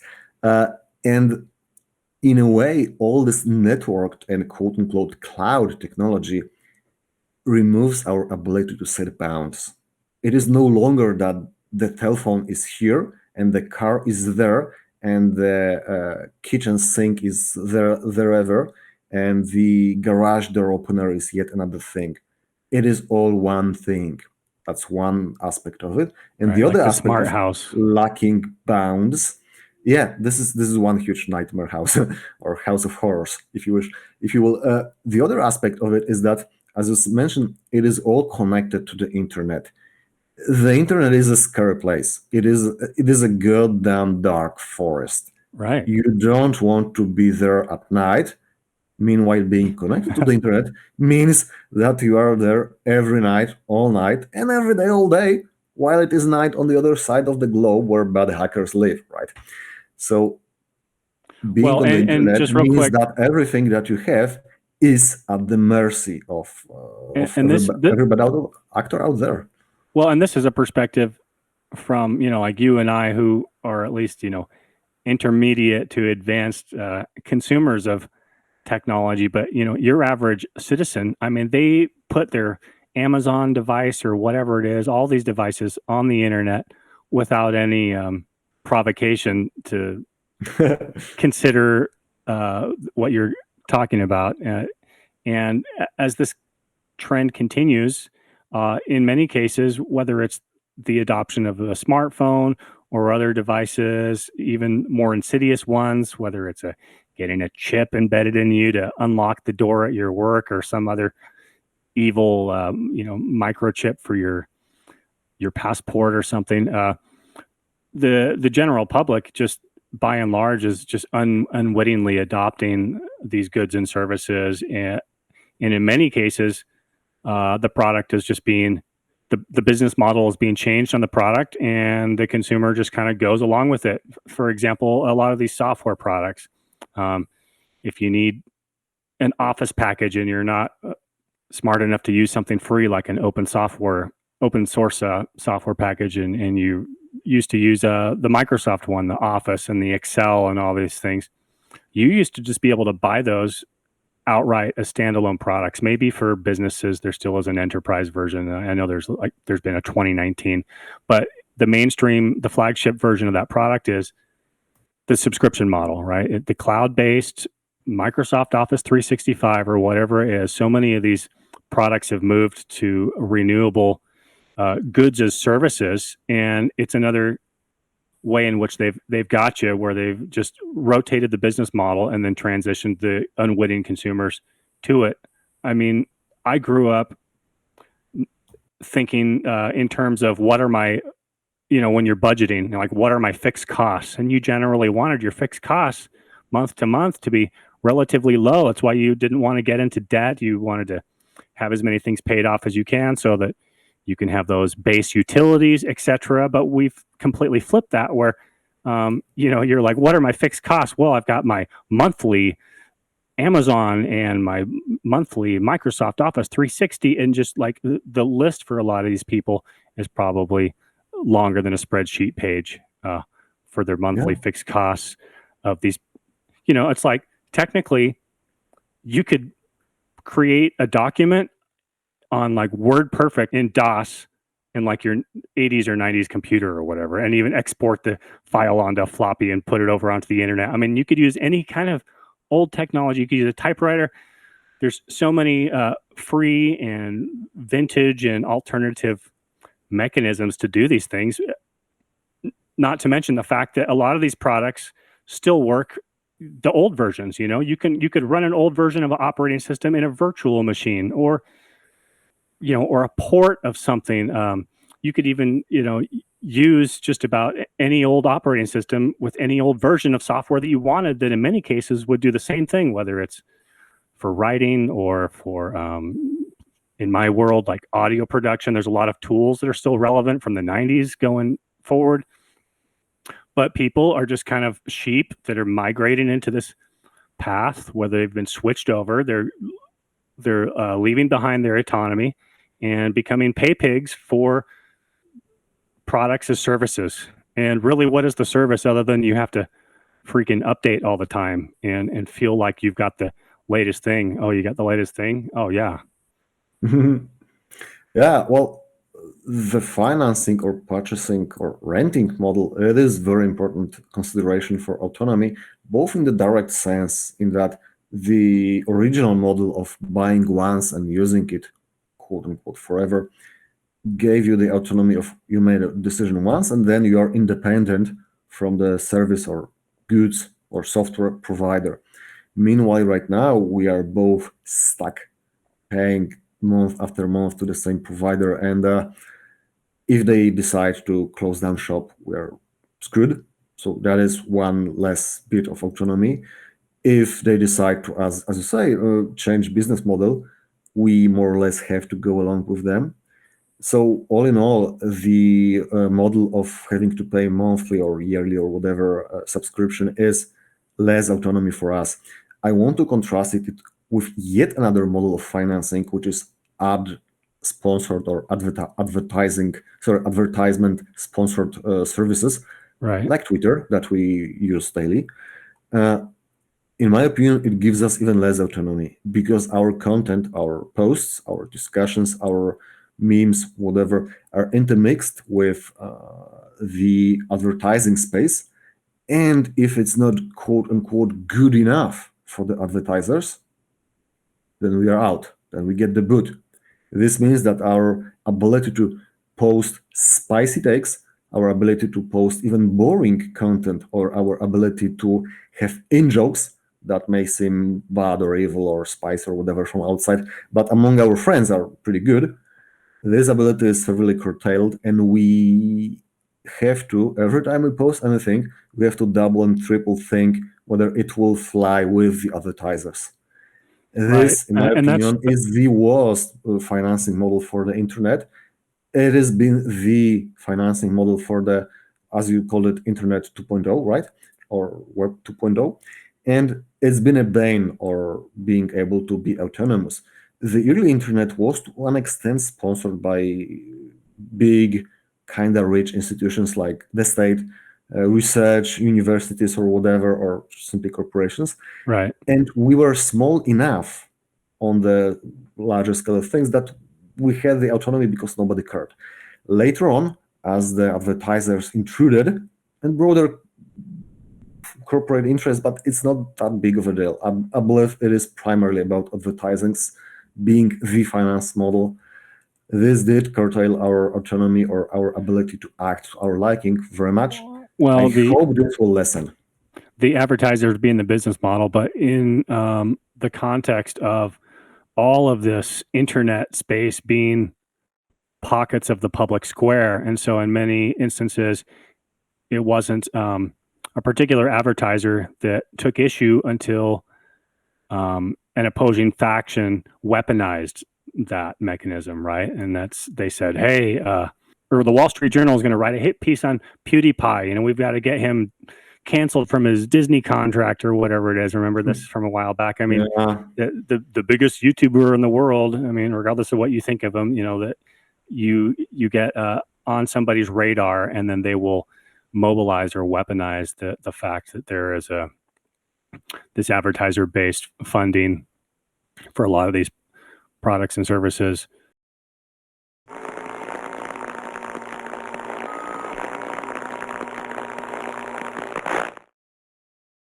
All right. So going to lightning around to some of these points, I wanted to clarify what you meant in the case of privatized gains versus socialized costs. Right. At least to my mind, and I wonder if you would agree, updates, while good for security and sometimes even new functionality, it does mean that we users of technology all pay the quote-unquote cost of updates being on us. We have to wait the time for the updates to arrive, to install and whatnot. Sometimes our activity is interrupted by computer or phone or car restarting. Can get annoying.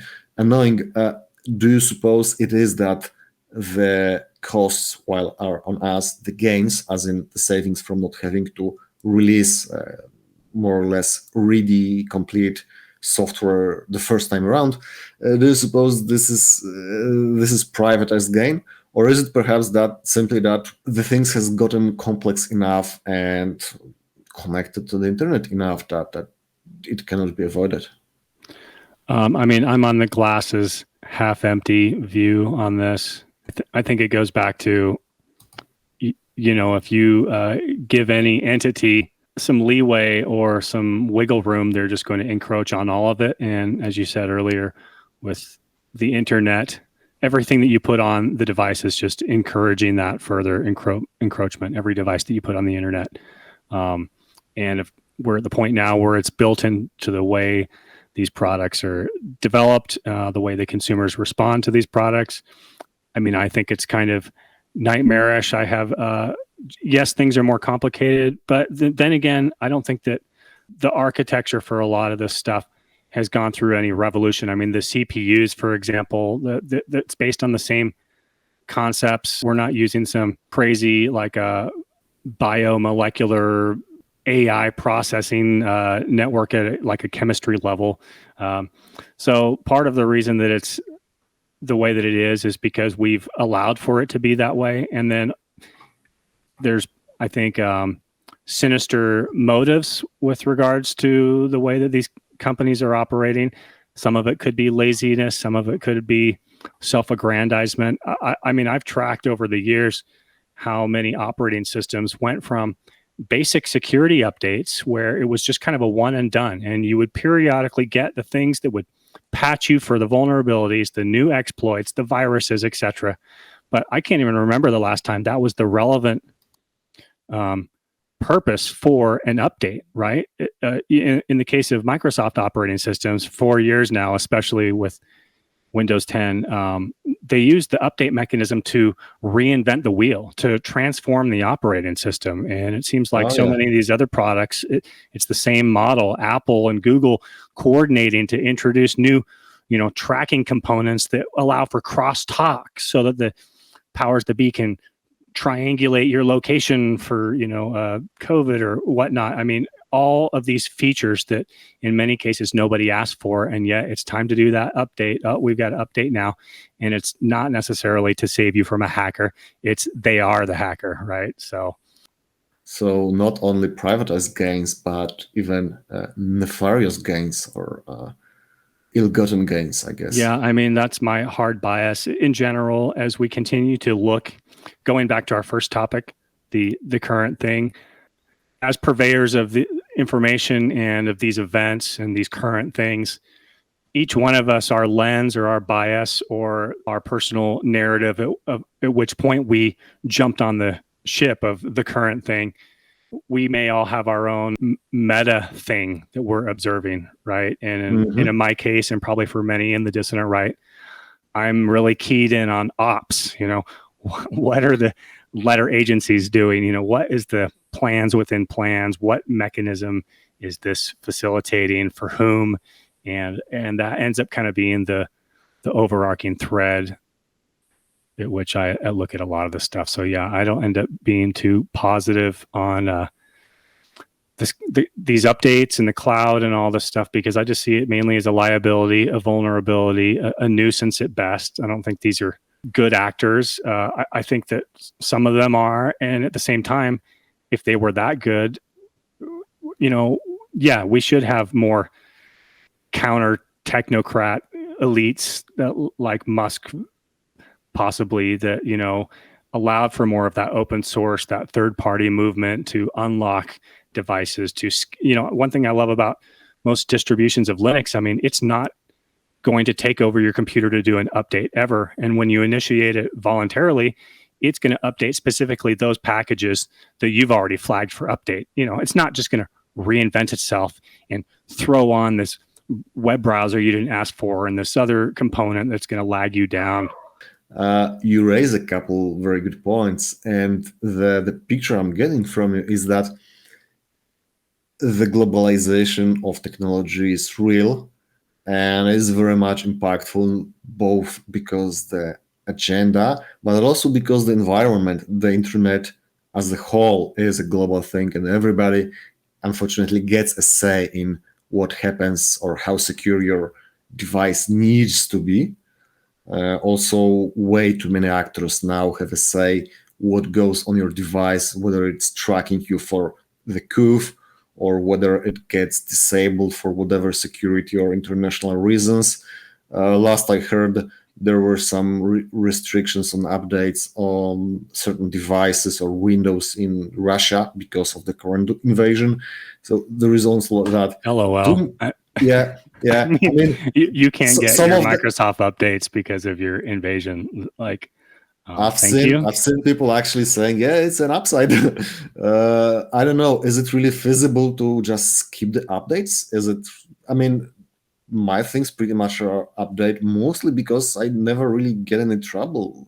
And I worry too much about security. Well, I like to use a lot of technology, but the way I see it is a hierarchy of need to connect to the internet. So that goes back to what I was saying a long time ago about maybe having a couple of devices that are your portals out. A lot of the computers I use, not necessarily because they're that old, but, using vintage software, I do that too. But, just a few years back, because it's running perfectly for the requirements that I have for it. Whatever production it's doing, whatever software it's using, it literally has no need of an update as long as the hardware and software are maintained.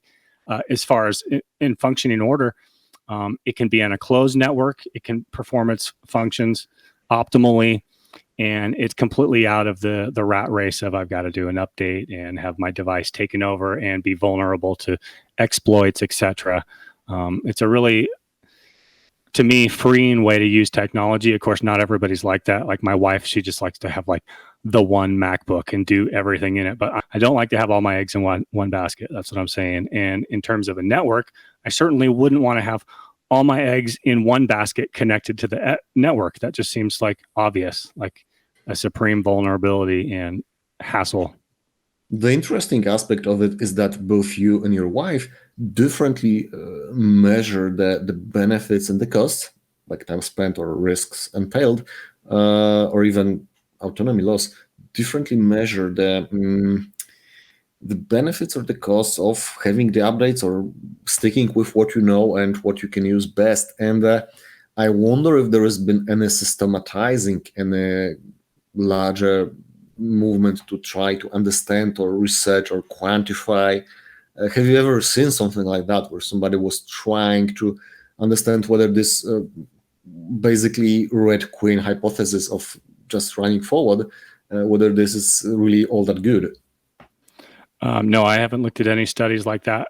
My instinct is that your average person, they don't want to or cannot do their own tech support. They just want a device that works. Usually the ones that are the most problematic, that are most vulnerable to being controlled and manipulating you are the ones that are going to work the easiest for people that can't do their own tech support. Your average person isn't going to be installing Linux and adding components to expand their features. They just want something that works out of the box. And most of the products that work out of the box, whether they're phones or laptops or what have you, I mean, not only are they all network enabled, but they're pseudo cloud devices, just as the markets are bringing that type of concept into the most irrelevant of things, like my stove. Oh boy. And, we're going to see more of that. And it comes down to what options will you have unless you go like hardcore trad localism. You create Trumpton and you're just going to use 1960s technology or whatever, which, by the way, some of those concepts are pretty exciting to me. And this goes back to the other aspect to your question. Just because something might be easier for the low information consumer to use doesn't mean it's easier for someone to maintain, right? I mean, it just makes sense that a basic piece of technology, like let's say old cars, just a basic carbureted engine vehicle, is just less bells and whistles to it. There's less things to go wrong. You don't have to worry about your circuit chip component failure that requires a heavier level of diagnosis and stuff like that. In the olden days, it used to be like, well, you either got fuel or fire, or you're missing one of those two components. Now it's just like, well, have you updated your, I mean, my wife's car, it's like new and its Bluetooth doesn't work correctly, and it's like a known firmware problem with the vehicle, and it's just, you might say, haha, why do you got to use degenerate Bluetooth? Well, that's her only option. It doesn't have a CD player anymore. I guess you could use regular radio, or you have to plug in your phone with a cord and an adapter to get it into the stereo system. So, they introduce levels of complexity that then require further diagnostics and repair. And in many cases, because of that level of complexity, it's broken right off of the lot. And this goes back to what you were saying earlier, are the updates providing a service so much as it's just a lazy way in order for them to keep coding. We've seen this in the video game industry. I used to be really into that stuff, and I still kind of know a lot about it because I've got a large collection of the vintage things. And it was great that whatever that product was, that game, you just inserted that cartridge and like, that's the game. But we haven't been in that business model for going on, 15, 20 years now, where you put the physical media in, if you even have a system that uses physical media, but it's broken or it needs to be unlocked with the cloud, or all this has a critical bug and you need to get the patch. I have to push back a little bit because it is all for and good, and I really wouldn't want a car that depends on Bluetooth. That is degenerate. Let's be frank about it.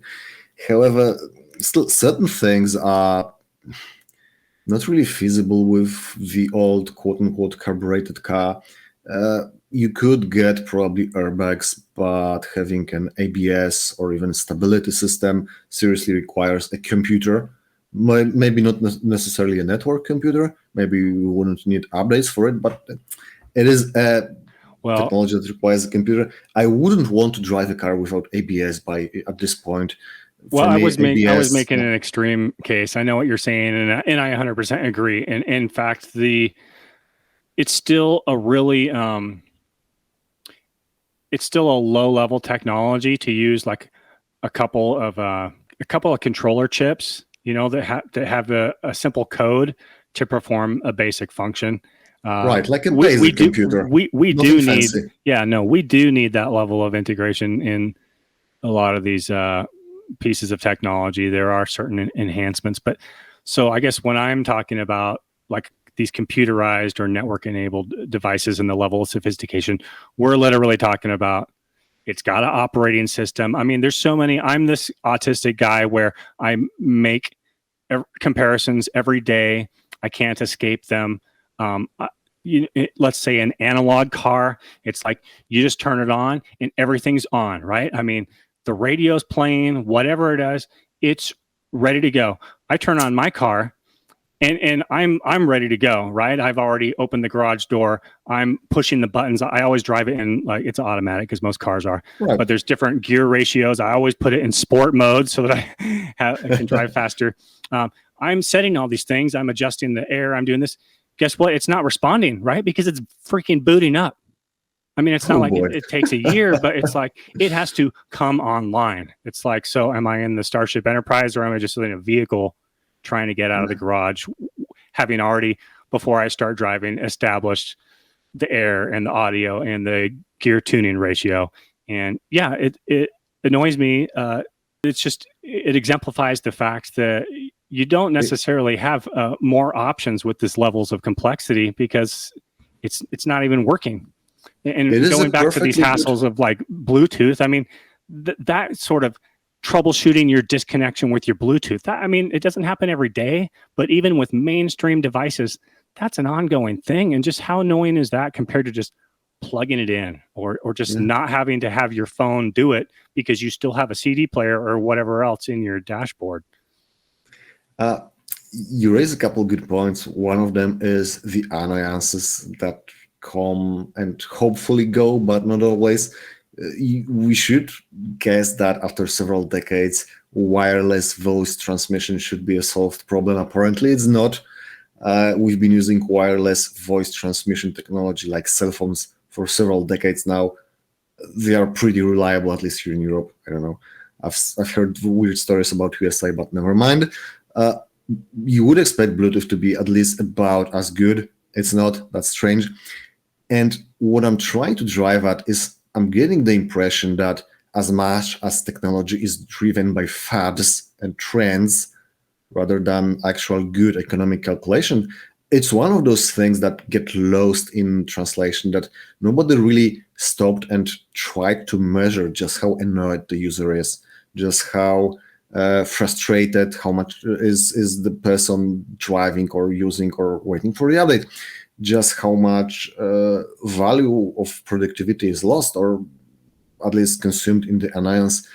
And I hope somebody runs this kind of calculation, somebody creates a formula to actually try and give some meaningful economic calculation that, yes, let's skip the latest gizmos, or at least let's make them optional, and let's give people something that is somewhat simple, somewhat Spartan, and rock solid, something that you can just drive for years, be happy, and enjoy it. Yeah, I mean, to some extent, I was just ranting and also straining at gnats because it's possible that despite the loss of control and some of the vulnerabilities that with emergent technologies, it's a 2 steps forward, 1 step back type of thing. And maybe some things will improve, at least in terms of the annoyances. But I might have to edit some of that tangent because that was me going off about all my complaints, but maybe people enjoy that. Okay, Complaints are good. yeah. I mean, So frustration also drains engagement. yeah, well, no end of that for this topic. Let's go into these questions then. Do you find yourself processing normal life events through the lens of modern tech? Oh yeah, very much so. Cell phone to large extent. For me, you would be surprised, but for me, to some extent, computers is modern tech. I wasn't exactly raised right away with computers. It was something that came along at some point, even though I was young, but not that young, and it wasn't there where I when I was growing up as a young kid. Yet it wasn't pervasive. And yes, they change your outlook on things. You can see a stark difference between reading an older story in books where there were no pervasive cell phones, there were no pervasive computers, or even if they were speculative technology. Nobody knew how they would actually impact society. Yeah, it changes things, and even the most basic assumptions, whether you can arrange something in the last minute or whether you can reach somebody in seconds by calling them, versus only being able to use the landline. uh, Used to be that somebody was out of touch for hours or even days and nobody would be worried. Now if you can't call somebody in a couple seconds, it is strange and stressful.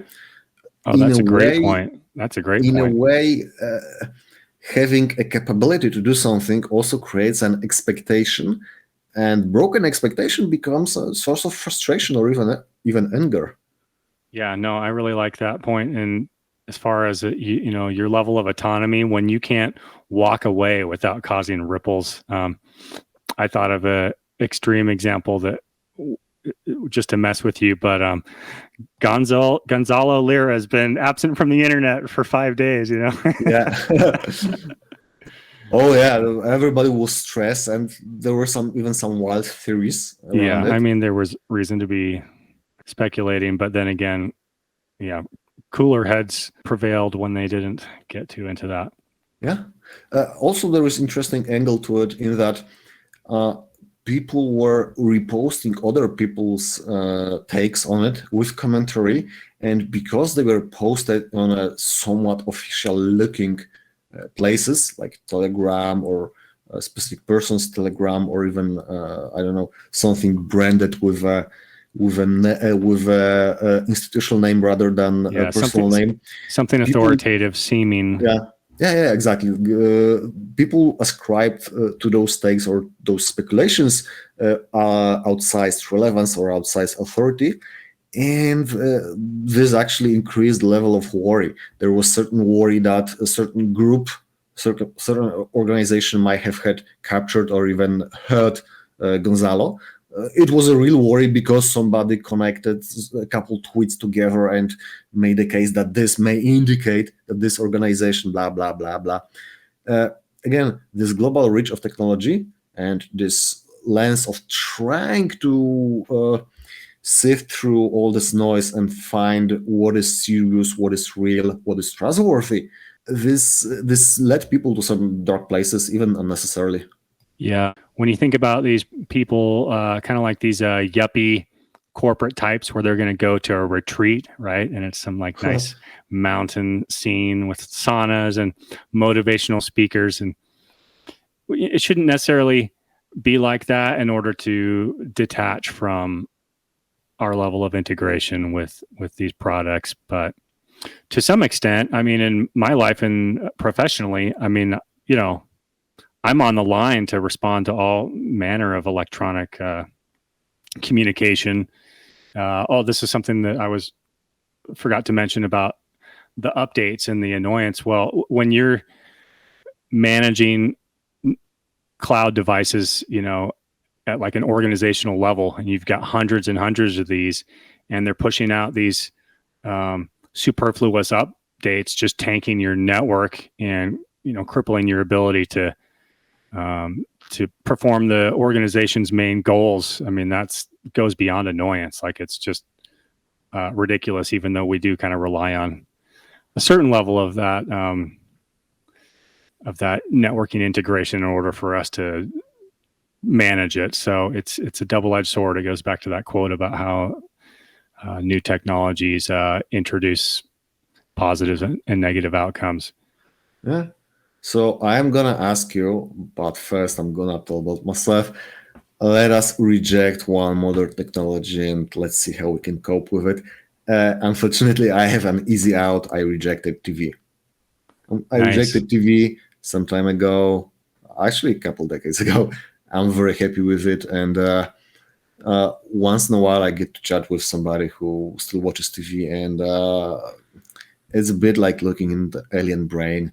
Yeah. They have their own reality. It No. is strange. I Well, don't enjoy it too much. I've been on that same wavelength. I rejected TV 20 years ago. I mean, I just intuitively knew that everything, and of course the worst was like the talking heads, you know, and it didn't have to be CNN. It could be the local news. I mean, any of it, and the commercials, and the programming. Yeah, I completely got away from it. Now, it doesn't mean I don't consume media. And of course, I became a YouTube fiend, although I really am subscribed to more feeds than I can possibly keep up with. So it's now my YouTube subscription playlist has kind of become what's on TV, right? And I can go to that as I choose. But yeah, in terms of the traditional TV being plugged in, whether it's with cable or something else, yeah, I made that cut, and it was not hard at all.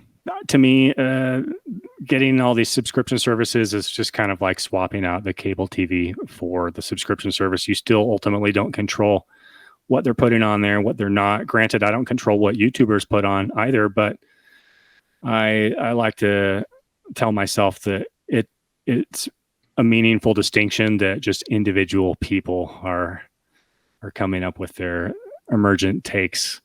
Among more libertarian types, or probably people who are enthused with new technology, cryptocurrencies have been made like this huge force that is counterbalancing governments or governance. There's been a lot of subsequent discussion on this subject, some equivocation whether actually there will be regulation, to what extent even is it desirable. There were similar claims made of other technologies.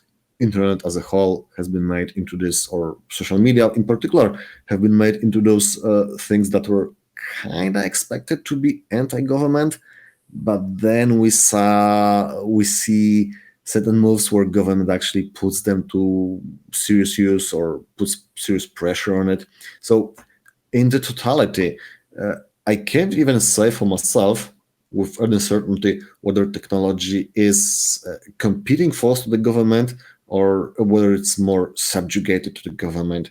I think it may bounce back and forth over time. It certainly does oscillate.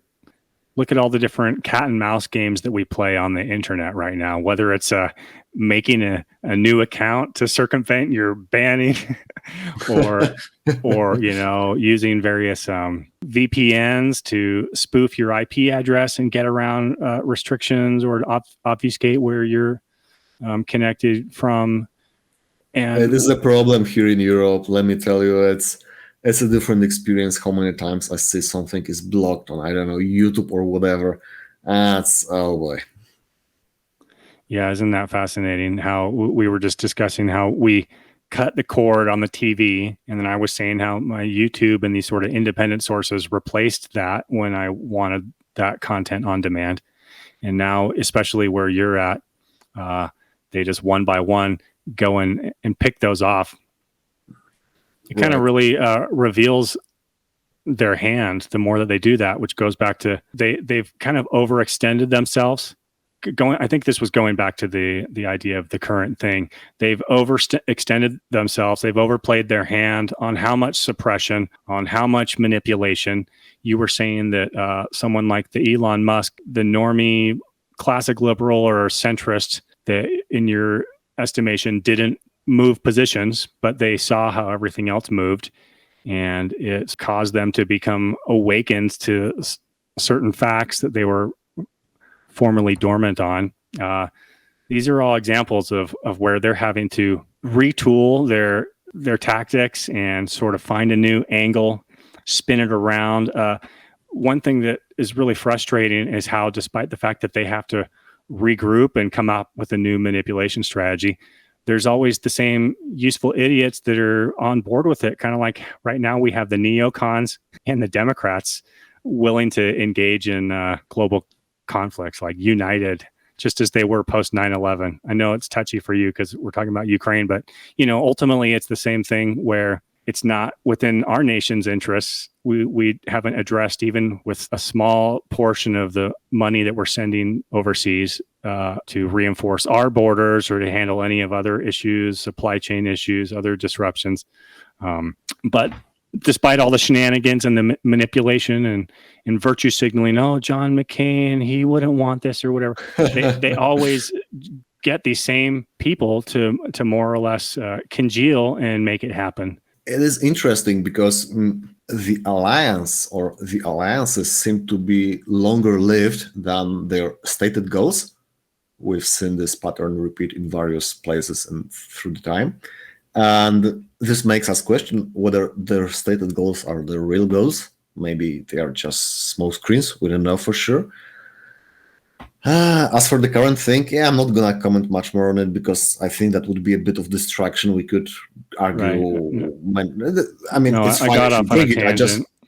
It's good. Poke the bear a bit. Do it, sure.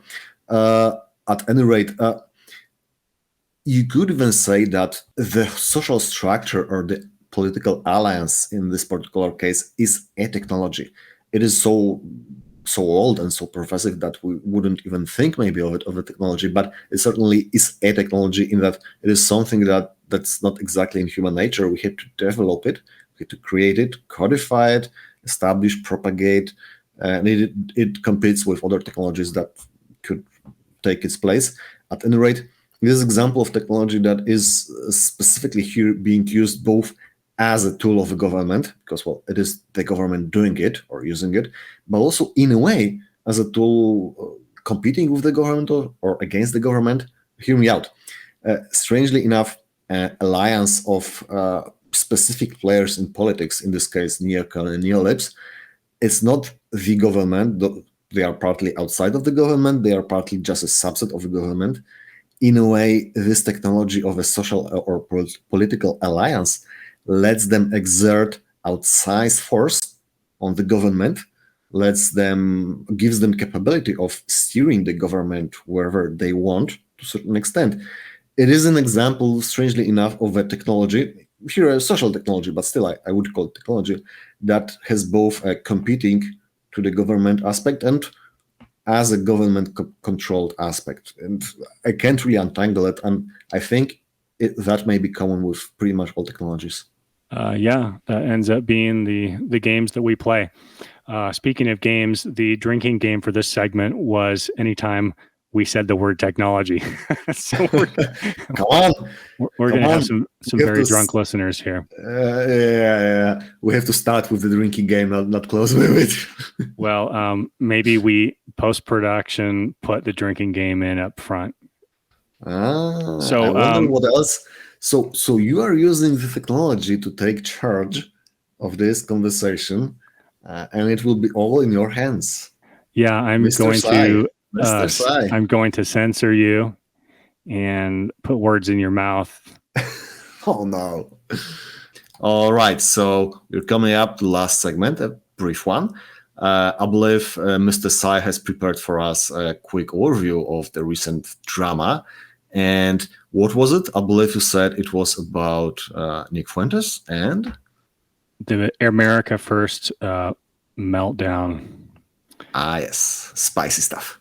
Who is involved exactly in this whole shebang? Well, I think at the center of it you have Ethan Ralph. Really, he's kind of the shit epicenter. But because of Nick Fuentes' association with him, bringing him into the fold, bringing him on Cozy TV, sort of allying with him, they became a unit.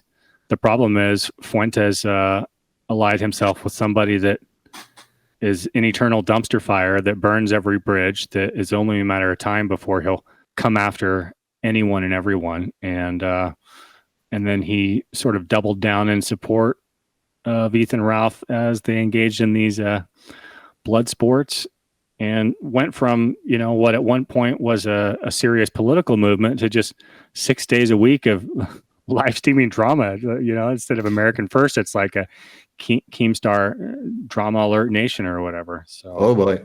So okay, that sounds like a spicy event.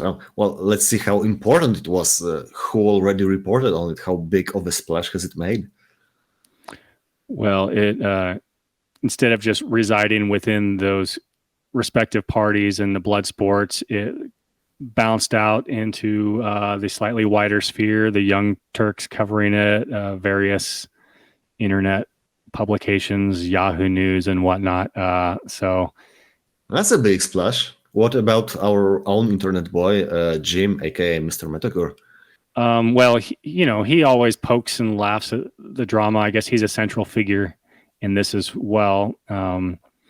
Although it's really hard to hold him accountable to that any more than anything else that he's made fun of, whether it was the Chris Chan saga or any of these other lol cows. And that's what Ethan Ralph is, a proper lol cow. He is the fulfillment of the Chris Chan, like whatever it is, the Sonichu, like Great Awakening or whatever. Like Ethan Ralph, ironically, filmed Chris Chan being arrested there in North Carolina. Oh boy.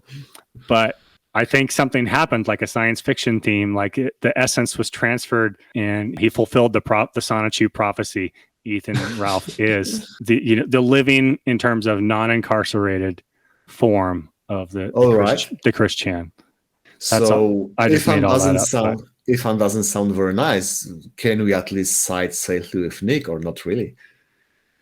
I mean, some people can. I'm sympathetic for what his followers are called, groypers, having enjoyed Fuentes' earlier content. There was a lot of enthusiasm around the Trump election and the subsequent months and years. And Fuentes was a formidable guy and still is. I think one live stream I watched that's shout out to Stephen J. James. He's a funny guy that kind of covers dissident right topics, and it kind of has a little bit of that drama element to it. You know, he has a certain panache to the way he covers this stuff, and he was postulating that at this time, Fuentes, he's still a talented and capable guy, but he needs to embark. He needs to go into the wilderness, metaphorically, take some time off, come back with a beard, this kind of thing, come back transcended, no more Ethan Ralph and all this Baked Alaska and all this e-drama, and be a serious man with a purpose. That was his take, which I hadn't considered that. So, is he a redeemable character? I mean, a lot of people would say no. I would say, anything's possible given enough time and depending on the severity of the problems. But, is Ethan Ralph a redeemable character? No. Okay. So they have gotten quite a lot of coverage from what you say. Have somebody new sided with either of them? Has Ethan or Nick earned new allies, new friends through this?